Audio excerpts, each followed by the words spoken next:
The sound of running water cut through the house long after midnight, thin and stubborn, like it refused to sleep the way everyone else had learned to. The kitchen light spilled onto the floor in a tired yellow pool, and in that glow, Margaret stood at the sink, her shoulders slumped, her fingers raw, washing the same plate she had washed every night for years. Somewhere behind her, unseen but deeply felt, a child watched and tried to understand why some people never seemed to leave, even when it felt like they had nowhere left to belong. Have you ever caught yourself awake late at night, doing something small and ordinary, and suddenly wondered how your life ended up there? Have you ever asked yourself what you would do if love turned into duty, and duty turned into silence? In that quiet kitchen in Ohio, those questions hung in the air heavier than the steam rising from the sink. Margaret had not always been this quiet woman with tired eyes. She once laughed loudly in grocery store aisles and sang along to the radio with the windows down. She married Thomas young, believing that hard work and faith could smooth out any rough edge. When their son Caleb was born, she thought she had finally stepped into the life she was meant for. But years have a way of wearing down even the strongest promises, and somewhere between unpaid bills, long shifts, and unspoken disappointments, Margaret began to fade into the background of her own home. Thomas was not cruel in the loud, obvious ways people warn you about.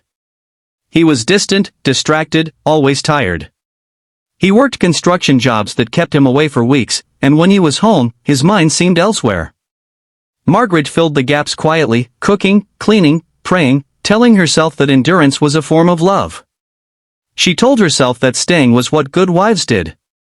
She told herself that Caleb needed stability more than she needed happiness. As Caleb grew older, he noticed things children are not supposed to notice. He noticed how his mother flinched when the front door opened late.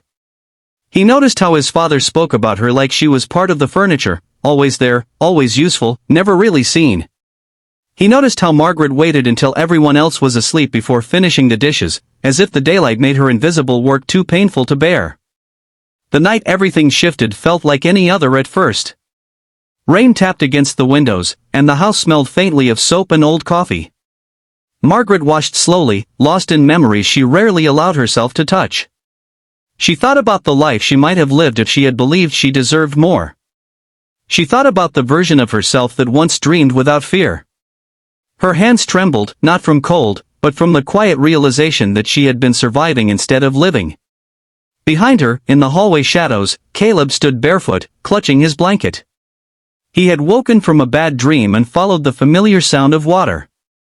To him, his mother at the sink was as constant as the walls of the house. He did not understand adult sacrifices or silent grief.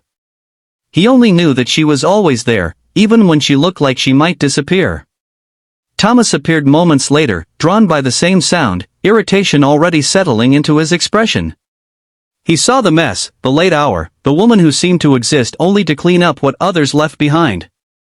And then he heard Caleb's small voice, soft with confusion, saying that his mother was still there, as if it were a surprise, as if it mattered more than anyone realized. That moment did not explode into drama. There were no raised voices or sudden apologies.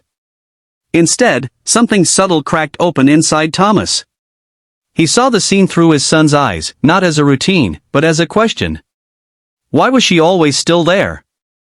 Why had she never left, even when she looked so tired? Margaret felt the weight of their presence behind her and straightened slightly, bracing herself for criticism or dismissal. But when she turned, she saw something unfamiliar on Thomas's face. It was not anger or indifference. It was recognition, slow and uncomfortable.